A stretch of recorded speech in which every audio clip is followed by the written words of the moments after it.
Maayong adlaw mga igsoon. Salamat sa Ginoo nga mao ang kanunay gahatag kanato og kadasig sa atong pagpadayon sa pagtuon niini nga series. Ug mao ang kanunay gahatag kanato og maayong lawas.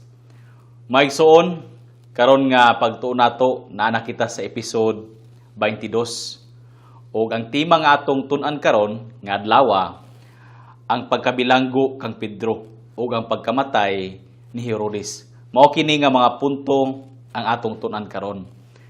Apan sa dili pa kita sa atong topic karon, balikon sa nato ang atong nahibaw-an sa miaging episode para mahimong presko sa atong mga hunahuna ug dili gyud nato dali malimtan ang atong mga nahibaw-an.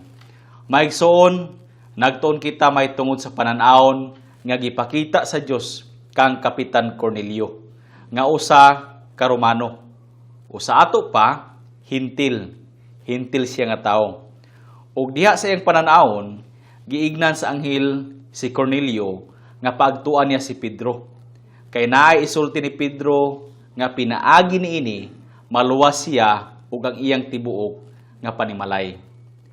Ug naa usay pananawon nga gipakita sa Dios kang Pedro nga iyang giatol sa pag-abot sa mga gisugo ni Cornelio aron sa paagto kang Pedro sa panimalay ni Cornelio.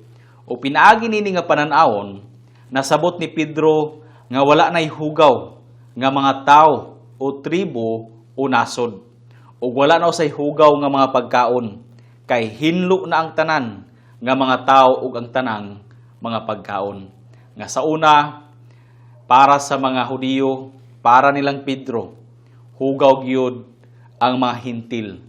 Ug bisan gani ang mga pagkaon nga ginakaon sa mga hintil, hugaw para kanila. Apan karon nasabot niya pinaagi sa pananawon nga gipakita sa Dios nga ang tanang klase sa mga tao, Hudiyo o mahintil man, ug ang tanang mga klase sa pagkaon hinlo na kay gihinluan naman sa Dios. Busa, wala nay makababag sa pagpakaylap sa maayong balita ngadto sa tibuok kalibutan. Kay nakasagol na ang mga Hudiyo sa mga hintil. Makaagto na sila sa ilang mga balay ug makaon na nila ang mga pagkaon sa mga hintil. Atong nahibaw-an nga nakapundo si Pedro ug pila ka mga adlaw didto sa panimalay ni Cornelio ug siguro nga nakakaon siya sa mga pagkaon nilang Cornelio nga pang hintil. Tungod niining mga panan-awon, nakaagto silang Pedro sa balay ni Cornelio. Og nasangyawan sila ni Pedro may tungod kang Hesus. Og naluwas si Cornelio, ang iyang mga panimalay ug ang tanang nagtigom sa iyang balay. Nakadawat usab sa kaluwasan, pinaagi silang pagtuo kang Hesus. Og diha-diha sa pagpakatuo nilang Cornelio kang Hesus, may kunsad kanila ang Espiritu Santo. Og nakasulti sila og mga dila isip pagpamatuod, ebidensya nga nadawat nila ang Espiritu Santo. Busa walay duha-duha nilang Pedro nga gidawat usab sa Dios ang mga hintil sama sa iyang pagdawat sa mga Hudiyo. Nasabot ni Pedro nga gidawat sa Dios silang Cornelio uban sa tibok niya nga panimalay kay nakita nila nga gikunsaran sila sa Espiritu Santo ug nakasulti og mga dila. Karon nga panahon, sa atong panahon mga igsoon, karon nga tuig 2024, dili na makasulti ang bag-ong magtotoo sa mga dila nga sama sa naitabo sa ilang Cornelio. Apan kaniadto sa pagpabarog sa Dios sa iglesia o sa bag-o pa ang iglesia, mao'y nahitabo sa unang pagkunsad sa Espiritu Santo ngadto sa mga Hudiyo. Sa mga Samarianhon ug sa mga hintil sama nilang Cornelio nga nakasulti sila og lain-lain nga mga pinulungan, lain-lain nga mga sinultihan sa tibuok kalibutan. Ug karon nga panahon, kung naay usa ka tawo nga makatuo kang Hesus, dili man makaistorya pinaagi sa mga dila o sa lain-lain nga mga pinulungan. Bisan kanato mga igsoon, sa atong pagtuo kang Hesus, wala man kita makabuhat niini nga kahibulungan nga sama sa naitabo nilang Pedro sa permiro nga pagkunsad sa Espiritu Santo hangtod sa ilang Cornelio. Maigsoon, nahibaw-an usab nato nga misaway kang Pedro ang manaluwas nga mga Hudiyo sa Jerusalem nga nag-ingon, nganong miadto ka man sa mga taong dili tinuli ug nakigsalo kanila sa pagpangaon. Sa ato pa, gisaway siya sa iyang mga kauban kay wala sila maanad sa pakiguban-uban sa mga hintil sa pagsaka silang mga balay, gani ang pakigsalo sa pagpangaon. Apan si Pedro nakasakaman sa balay sa usa ka hintil nga mao si Cornelio. Apan gihan-ay ni Pedro pagpasabot kanila ang nahitabo gikan sa mga panan-awon nga gihatag sa Dios kaniya ug kang Cornelio. Hangtod sa pagkunsad sa Espiritu Santo sa ilang Cornelio ug sa ilang pagsulti ug mga dila. Ug sa ilang pagkadungog niini, namatud-an sila pag-ayo ilang nasabot. Mihilom sila ug gidayeg nila ang Dios nga gihatagan usab ang mga hintil sa kaluwasan ug sa kinabuhing walay katapusan. Maigsoon, nabag-uhan ra ang kadaghanan nga mga magtotoo sa Jerusalem. Kay wala nila kasabot nga alang di ay usab sa mga hintil ang kaluwasan. Kay nakatuo sila nga ilahara. Abi nila nga ang kaluwasan para ra sa mga Hudiyo. Apan karon nga nasabot nila nga apil luwason ang mga kahintilan ug ilang gihimaya ang Dios. Nasabot nila karon nga ang kaluwasan di ay para sa tanang klase sa mga tao sa tibuok kalibutan, sa kada nasod, sa kada tribo ang kaluwasan, dili lang para sa mga Hudiyo. Ug mo'y nahitabo nilang Cornelio nga mga hintil nga mga tao nga nakadawat usab sa kaluwasan. Naibawan usab nato sa miagi natong pagtuon nga nakaabot ang maayong balita sa Sipri, sa Phoenicia ug sa Antioquia, Syria nga amihanan nga dapit sa Jerusalem. Ug ang mga tawo nga nagpuyo niini mga hintil. Ug daghan ang mituo kang Hesus niining mga dapita. Busa gisugo si Bernabe ngadto sa Antioquia aron sa pagsusi kung tinuod ba gayud nga daghan ang mga mituo kang Hesus. Ug pag-abot niya didto, nakita niya nga tinuod gayud nga daghan ang mituo kang Hesus didto sa Antioquia. Ug iya silang gidasig. Ug daghan ang nakadugang ngadto sa Ginoo nga mga magtotoo. Unya nakahuna-una si Bernabe nga agtuan niya si Saulo sa Tarsus.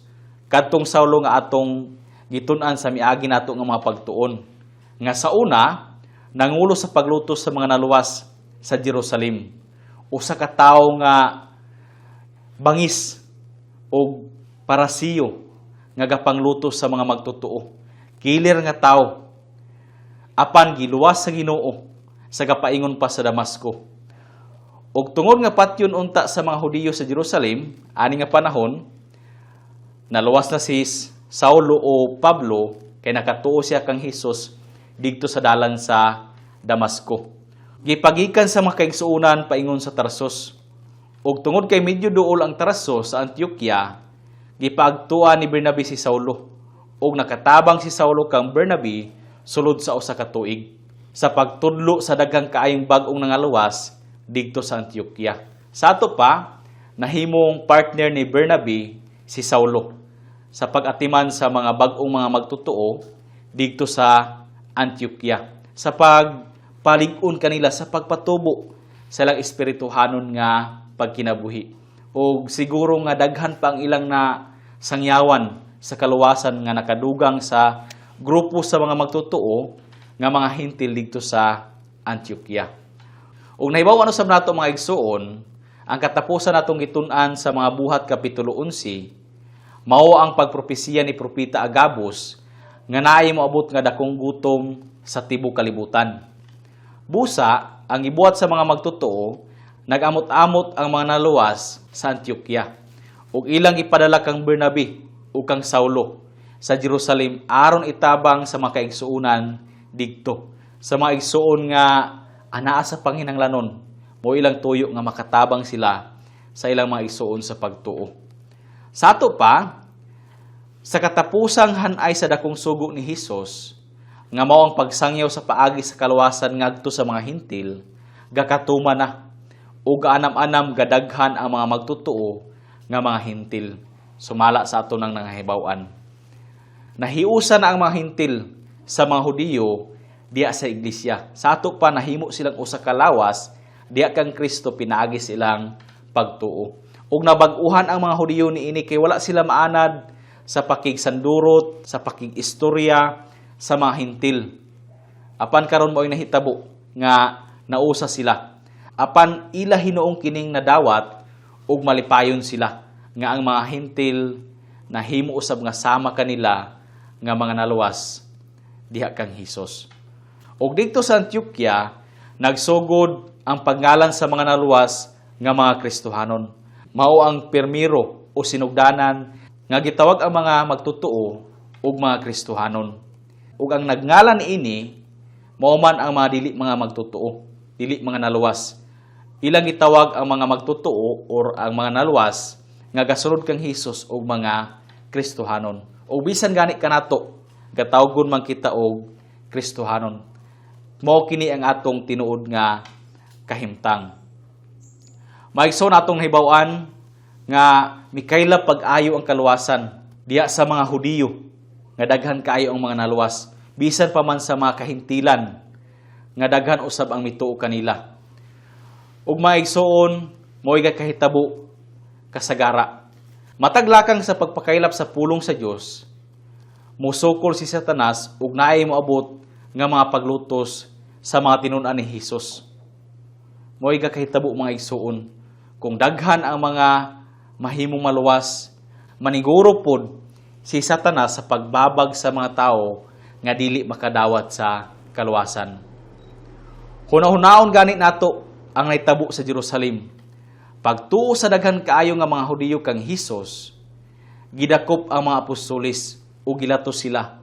Apan giisip sa mga apostolis nga ang pagdaog-daog kanila, ang paglutos kanila, ilang gikalipay tungod sa ngalan ni Hesus. Ug unya gipatay gani si Esteban pinaagi sa pagbato.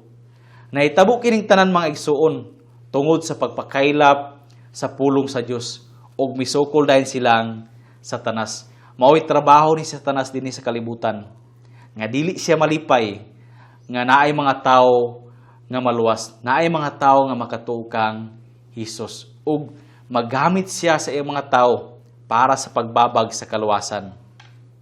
Ug abi ninyo mga igsoon, mahitabo usab ang pagdaog-daog dinhi sa atong mga area. Kay suklan gihapon kita nilang Satanas, dili lang sa mga apostolis, dili lang sa una nga mga magtutuo. Makadahom usab kita og mga pagdaog-daog ug mga paglutos. Busa mga igsuon ang matag-o sa kanato. Atong andamon ang atong mga kagalingon. Kung maabot ang mga pagdaog-daog, ang mga paglutos, kinahanglan nga magbarog kita nga malig-on ug dili magpatarog. Ug karon nga nakaabot na ang kaluwasan sa Antioquia, sa Phoenicia ug sa Chipre, nga layo gikan sa Jerusalem, unsa ka ang buhaton nilang Satanas? Unsa na pud ka nga mga lakang ang buhaton ni Satanas para sa pagpadayon sa pagbabag sa pagsangyaw sa kaluwasan. Para itong mahibaw-an, magbasa kita sa mga buhat kapitulo 12, versikulo 1. Niadtong panahona, gidagmalan ni Herodes nga hari ang pipila ka sakop sa iglesia. Sa ato pa, gigamit ni Satanas si Herodes nga usa ka hari aron sa pagdaog-daog ug sa paglutos sa mga magtutuo kang Hesus. Ang pangutana mga igsuon, kinsa ka kini nga hari Herodes nga atong nabasa karon?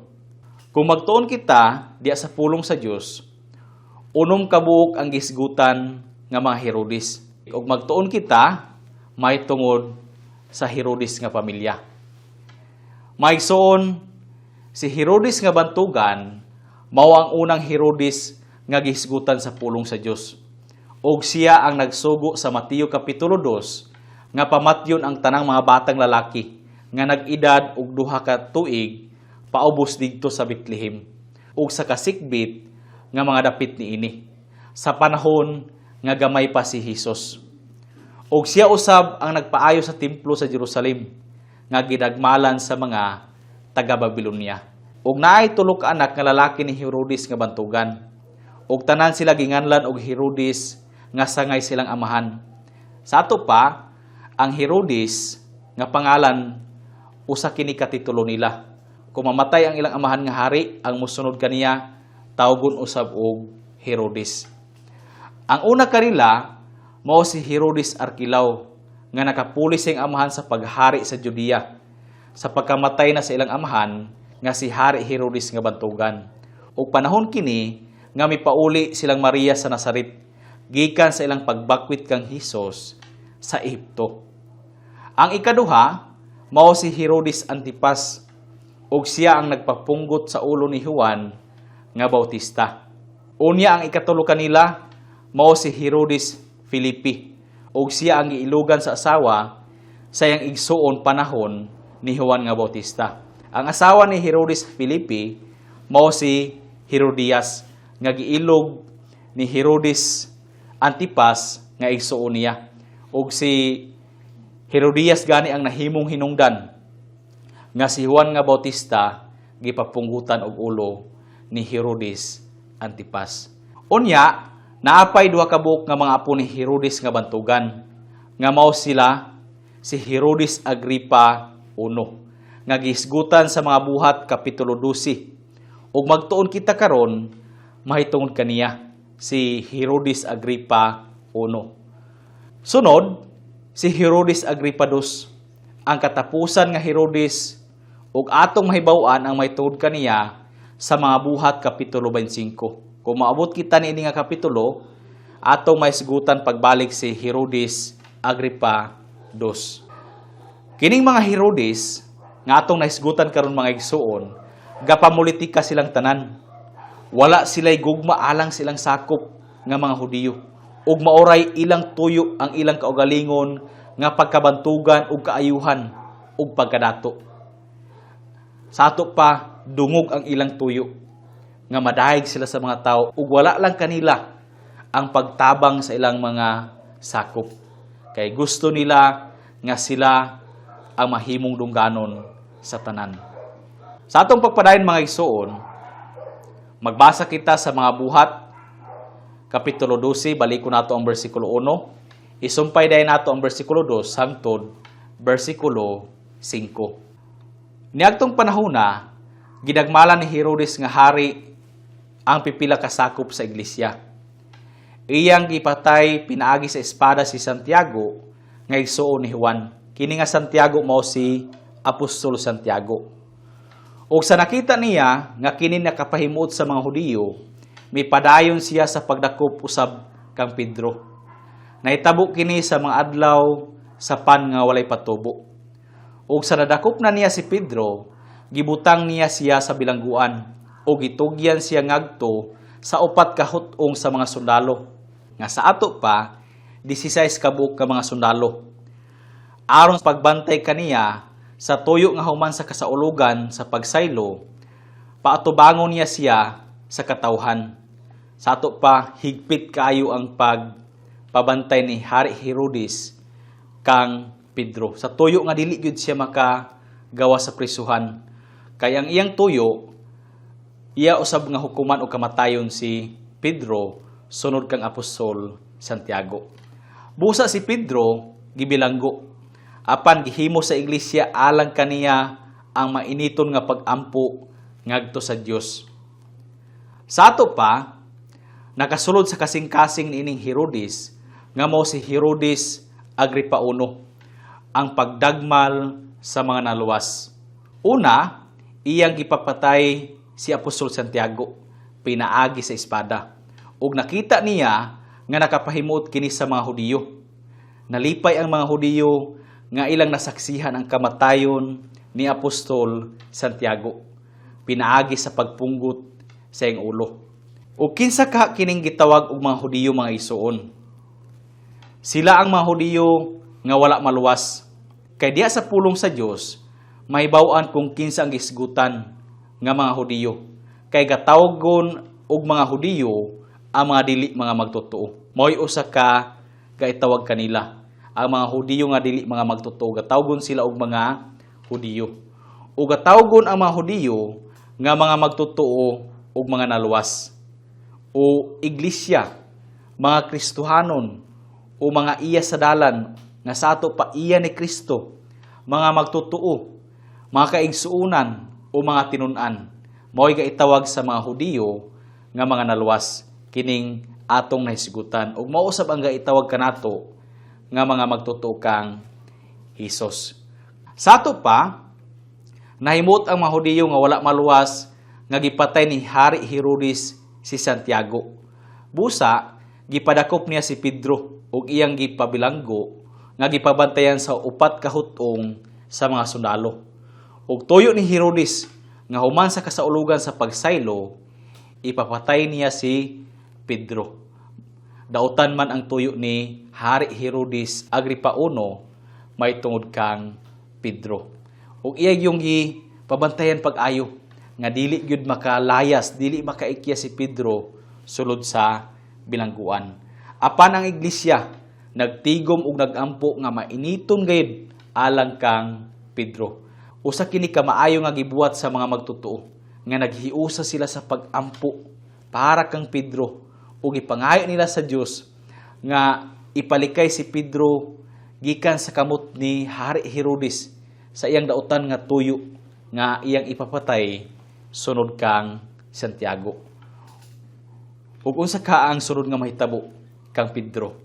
Ug unsa ka ang sunod nga buhaton ni Hari Herodes? Para itong mahibaw-an, magpadayon kita sa pagbasa sa mga buhat kapitulo 12, versikulo 6 hangtod versikulo 11. Sa gabi, sa dayon ng pagpaatubang ni Herodes kang Pedro, si Pedro nga gigaid og duha ka kadina natulog taliwala sa duha ka sundalo ug sa atubangan sa pultahan dihay mga bantay nga nagbantay sa bilangguan. Unya may mitungha nga usa ka anghel sa Ginoo ug midan-ag ang usa ka kahayag sulod sa bilangguan. Maigsuon kung naay mga anghel nga magpakita gadan-ag sila kay ang mga anghel gikan sila sa presensya sa Dios ug madala nila ang kahayag sa Dios sa diyang magpakita sila ug mao'y nahitabo niini tungod sa anghel midan-ag ang iyang kahayag sulod sa bilangguan. Sumpay sa bersikulo, ug si Pedro iyang gipikpik sa kilid ug iyang gipukaw nga nag-ingon, bangon og pagdali. Ug ang mga kadina nangatangtang gikan sa mga kamot ni Pedro. Ug ang anghel miingon kaniya, hugti ang imong bakos ug isulob ang imong mga sandalyas. O gibuhat niya kini, gibuhat ni Pedro. Unya siya miingon kaniya, pagkupo ug sunod kanako. Ug si Pedro migula ug misunod kaniya ngadto sa anghel. Ug wala siya mahibalo nga tinuod kadtong gibuhat sa anghel, apan naghuna-huna nga nakakita siya og usa ka pananawon. Dili makatuo si Pedro sa nahitabo. Kay abi niya nga pananawon lang kadto ang iyang gabuhaton o usa ka damgo. Sa nakaagi na sila sa una ug sa ikaduhang bantay, miabot sila sa ganghaan nga puthaw nga padulong sa syudad. Naabli kini nga iya-iyara alang kanila. Ug kini nga pultahan mga igsuon, dili kini madali-dali sa pag-abli. Kay bugat kini nga ganghaan ug kinahanglan og daghan nga mga tawo ang moabri niini. Apan kini nga ganghaan nga puthaw naabri ra nga iya-iyara tungod sa gahom sa anghel. Sumpay sa bersikulo, ug sila migula ug miagi sa usa lamang kadalan, ug unya sa kalit ang anghel mibiya kaniya. Ug sa nakamatngo na si Pedro, siya miingon, karon nasuta ko na nga ang Ginoo tinuod gayud nga nagpadala sa iyang anghel ug nagluwas kanako gikan sa kamot ni Herodes ug gikan sa tanang gipaabot sa mga Hudiyo. Sa ato pa, adlaw gabi gabantayan si Pedro sa bilangguan ug upat ka hutong sa mga sundalo ang gipabantay kaniya. Gikadina gani ang mga kamot ni Pedro taliwala sa duha ka sundalo. Ug bisan ang pultahan sa bilangguan gipabantayan sa mga sundalo. Apan naay gisugo sa Dios nga anghel sa pagpagawas kang Pedro gikan sa bilangguan. Ug kalitra mitungha ang anghel sa sulod sa bilangguan nga wala maablihi ang mga pultahan. Nakaagi ra ang anghel sa mga dingding pinaagi sa iyang gahom. Maigsoon nato nang nahibaw-an sa una nato nga pagtuon sa Hiwansyo nga ang mga anghel aduna sila'y gahom ug makaagi gani sila sa mga solid nga mga butang. Ug mo'y gibuhat niini nga anghel, wala na kinhanglana nga ablihan pa ang mga ganghaan o ang mga pultahan sa priswan. Nakaagi siya padulong sa sulod nga wala mablihi ang mga pultahan. Nakaagi ra ang anghel sa mga dingding pinaagi sa iyang gahom. Ug sulaw kaayo ang anghel kay gikan man kini sa presensya sa Dios. Ug ipukaw sa anghel si Pedro ug iyang gisugo sa pagsunod kaniya paingon sa gawas sa bilangguan. Ug wala makatukaw ang una ug ang ikaduhang bantay didto sa bilangguan. Ug pag-abot nila sa ganghaan nga putaw padulong sa syudad, naabli ra kini ug iya alang kanila. Usa kini kakahibulungan nga nahitabo mga igsoon, nga naabri ra og iya ang ganghaan nga putaw. Ug haya pa nakaamgo si Pedro sa dihang gibiyaan na siya sa anghel ug didto na siya sa usa ka dalan. Aya pa nasuta ni Pedro nga dili day panan-awon o damgo ang kakahitabo kaniya. Apan tinuod nga nakagawas siya gikan sa bilangguan. Tinuod nga giluwas siya sa usa ka anghel sa Dios didto sa prisuhan. Ug nasabot ni Pedro nga giluwas sa Ginoo gikan sa kamot ni Herodes ug gikan sa tanang gipaabot sa mga Hudiyo nga mahitabo kaniya. Kay excited kaayo ang mga Hudiyo niini nga panahon. Gahulat sila kung unsa ang hukom ni Hari Herodes kang Pedro. Kay gusto nila nga makita nga silutan sa kamatayon si Pedro sama sa gibuhat ni Hari Herodes kang Santiago. Apan wala man itugot sa Dios.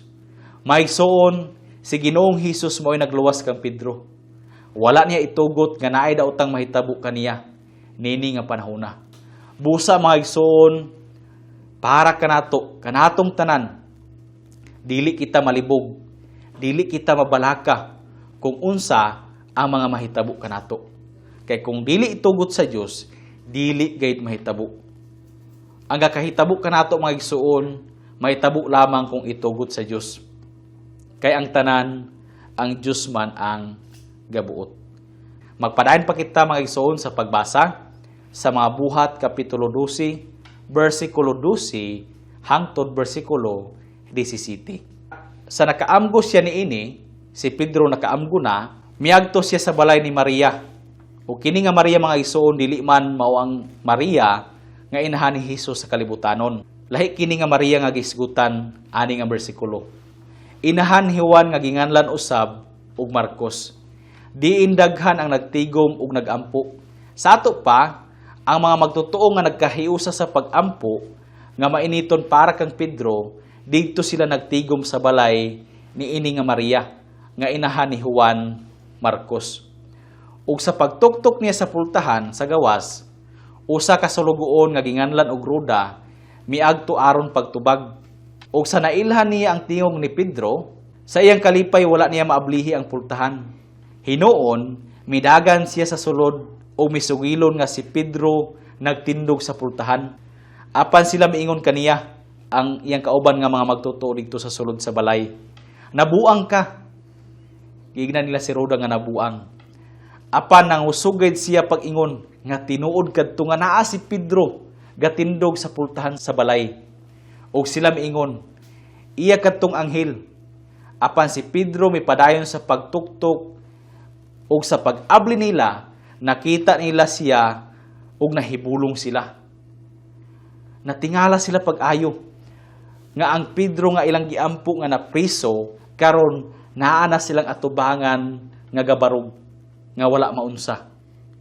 Maigsoon bisan kung gaampo ang mga magtotoo, wala nila paabuta. Wala nila huna-una ang atubagon sa Dios ang ilang giampo. Daw murag gaampo ra sila. Apan wala nila dahuma nga kini tubagon sa Dios. Versikulo 17. Ug sa iyang nasingyasan sila sa kamot aron mohilom, iyang gisugilon kanila kung giunsa sa Ginoo pagpagawas kaniya gikan sa bilangguan. Ug siya miingon, isugilon ninyo kini kang Santiago ug sa kaigsuonan. Ug siya mibiya ug miadto sa laing dapit. Kini nga Santiago mga igsuon, dili mao si Apostol Santiago kay patay na siya niini nga panahon. Kini nga Santiago mao ang usa ka manghod ni Hesus sa kalibutanon nga kahimtang nga nahimo ganing tinahod nga pangulo sa Jerusalem. Sa ato pa, sa makaamgo na si Pedro, miadto siya sa balay ni Maria ug dili kini mao ang Maria nga inahan ni Hesus, apan lahi kini nga Maria nga atong gisgutan. Naay anak niini nga Maria nga ginganlan og Juan Marcos. Ug naatay dugang mahibaw-an mahitungod kang Juan Marcos sa mga buhat kapitulo 13. Kung makaabot kita niini nga kapitulo nga hapit na nato tun-an ang mahitungod kang Juan Marcos.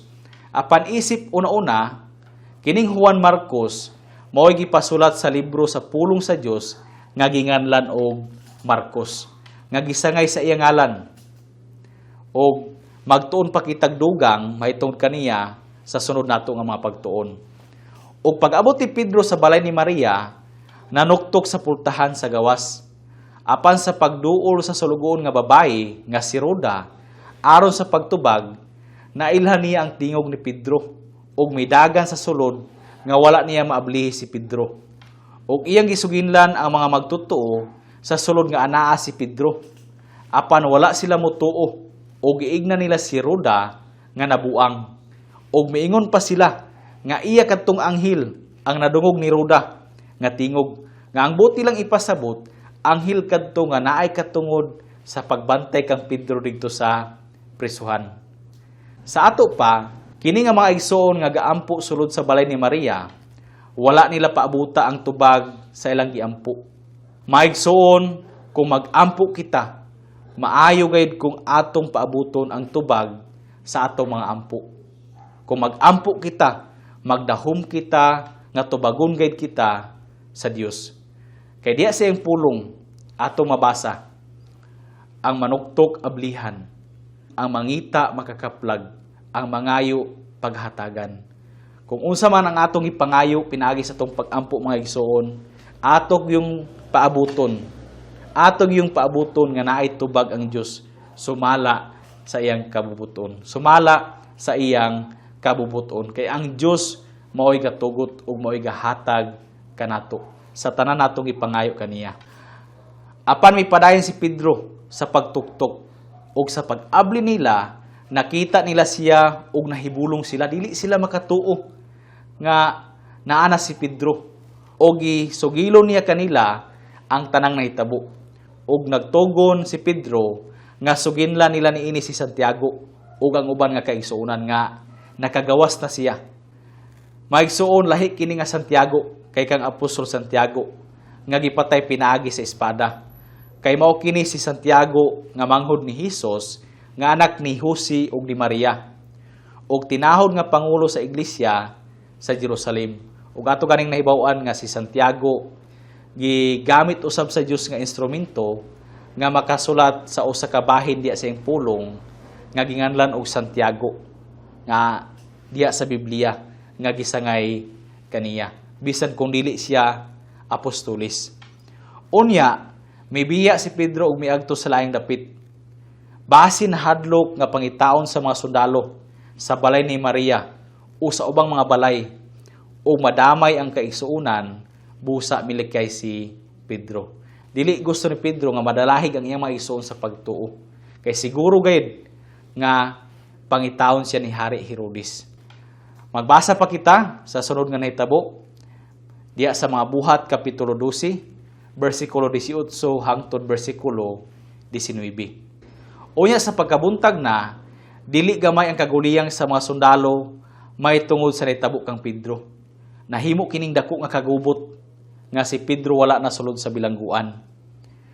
Bersikulo 19. Sa dihang gipangita ni Herodes si Pedro ug wala niya siya makit-i, iyang gisusi ang mga bantay ug nagsugo nga ipapatay sila ang 16 kabuk nga mga gwardya.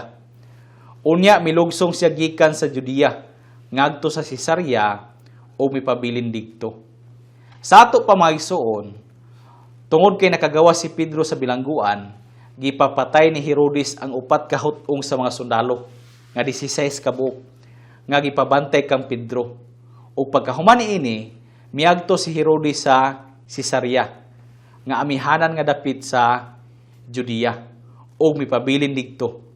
Basi nagmahay si Hari Herodes o basi na ulaw tungod kay gapaabot ang iyang kauban nga mga Hudiyo sa iyang hukom nga silot para kang Pedro. Apan karon wala naman si Pedro kay giluwas siya sa usa ka anghel sa Dios sulod sa bilangguan.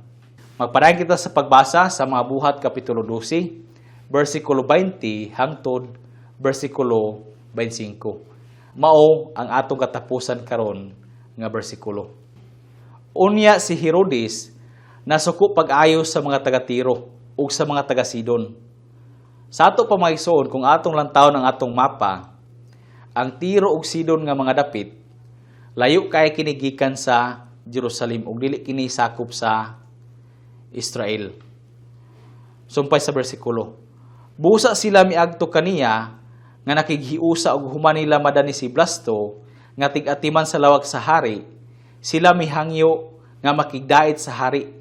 Kay ang gisaligan sa ilang nasod alang sa pagkaon mao ang nasod sa hari. Sa ato paani nga panahon, ang mga pangulo sa Tiro ug Sidon walay maayo nga relasyon ngadto kang Hari Herodes. Naa sila'y panagbingkil ug wala kita masayod kung unsa nga problema unsay nahitabo kanila. Ug gusto sa mga pangulo sa Tiro ug Sidon nga makauli ang ilang maayo nga relasyon ngadto kang Herodes. Ug naay sinaligan si Herodes nga usa ka sulugoon nga mao si Blasto. Og medyo suod kini sa mga pangulo sa Tiro ug Sidon. Og mao ilang gihangyo nga kung mahimo tabangan sila ni Blasto nga makaatubang sila sa hari o makahangyo kang Hari Herodes nga dili sila undangan sa paghatag sa pagkaon kay ang ilang gisaligan niini nga panahon sa ilang mga pagkaon mao man si Hari Herodes kay siya ang gapadala sa ilang mga nasod. Kay kung undangan sila ni Hari Herodes sa paghatag og mga pagkaon, wala gid sila mahimo. Og mahimo nga dako nga problema sa ilang nasod.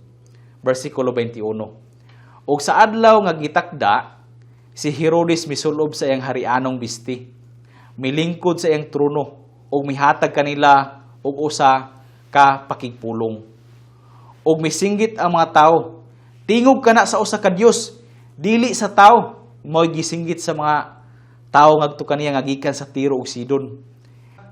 Diha gihampak siya sa usa ka anghel sa Ginoo. Tungod kay wala niya ihatag ang himaya ngadto sa Dios. Ug gikaon siya sa mga ulod ug namatay.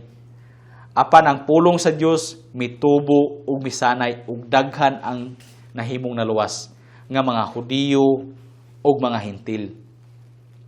Unya si Bernabe ug si Saulo na mauli gikan sa Jerusalem human makatuman sa ilang pagpangalagad. Dala nila si Juan nga ginganlan usab ug Marcos. Sa ato pamaigsoon, nag-away si Herodes ug ang mga taga-Tiro ug ang mga taga-Sidon nga duwa sa mga syudad sa Phoenicia. Ug lisod kini kay gasaligan nila si Herodes alang silang pagkaon. Ug kung dili kini masulbad, basin undangan sila ni Herodes sa paghatag sa ilang mga pagkaon. Ug dako kini nga problema para sa taga-Sidon ug sa mga taga-Tiro. Busa gidanin nila si Blasto nga usa ka sinaligan ni Herodes nga salugoon sa pagpatabang kanila aron mahusay sila kang Herodes. Ug diha sa natakda nga adlaw sa ilang pag-atubang, si Herodes misulob sa iyang harianong bisti ug milingkod sa iyang trono ug misinggit sila nga Dios si Herodes ug dili tao. Siguro ila ra kining giatik-atik. Ilang gipatambok ang kasing-kasing ni Hari Herodes. Ilang gipaganahan para magpadayon gyud si Hari Herodes sa paghatag sa ilang mga pagkaon didto sa Tiro ug sa Sidon. Ug wala sila supakan ni Herodes, apan gidawat niya ang ilang pagdaig. Basin gatuo si Herodes nga usa siya ka Dios. Nagmahitas-on si Herodes. Busa gihampakan siya sa usa ka anghel sa Ginoo ug gikaon siya sa mga ulod ug namatay. Ug mahibaw-an diya sa karaang mga record nga nag-anto siya sulod sa 5 ka adlaw, ayha pa siya namatay sa sakit kaayo nga kamatayon. Sa ato pa, mo'y nahitabo kang Herodes. Bisan kung unsaon sa pag-atiman sa iyang personal nga mga doktor, sa paghinlo sa iyang mga samad, sa pagkuha sa mga ulod, apan kada adlaw gaut-uton gyud ang iyang tibuok nga lawas sa mga ulod hantod gani nga namatay si Hari Herodes. Gisilutan siya tungod kay nagmahitas-on siya sa iyang kaugalingon. Iyang gidawat ang pagdaig sa mga tao para sa kaniya ug dili para sa Dios. Mao gisilutan siya sa Dios ug kamatayon. Ug nahitabo kini samtang nag-alagad pa si Saulo ug si Bernabe pinaagi sa paghatod sa hinabang gikan sa Antioquia paingon sa Jerusalem. Ug unya na mauli si Bernabe ug si Saulo sa Antioquia ug giuban nila si Juan nga Marcos. Maigsoon, nindot kay ang atong mga naibawan karon ug daghan kay nga mga katudloanan. Unta nahimo kining panalangin para kaninyo ug dili kini mulabay nga kawang sa inyong mga huna-huna ug sa inyong mga kasing-kasing. Maigsoon, murang atong pagtuon karon ug hangyo na pod sa matag usa ka nato uban sa tibok nato nga pamilya nga buhaton nato ang atong mga homework. Ani nga semana, pamalihog basahon nato ang tibok kapitulo 12 sa mga buhat. Ug maigsoon atog yung buhaton ang pagbasa sa pulong sa Dios. Maigsoon, murang atong pagtuon karon nga adlaw ug salamat sa paghatag og panahon sa pagpaminaw ani nga tudlo nato karon. Ug hangtod sa sunod nga episode, daghang salamat.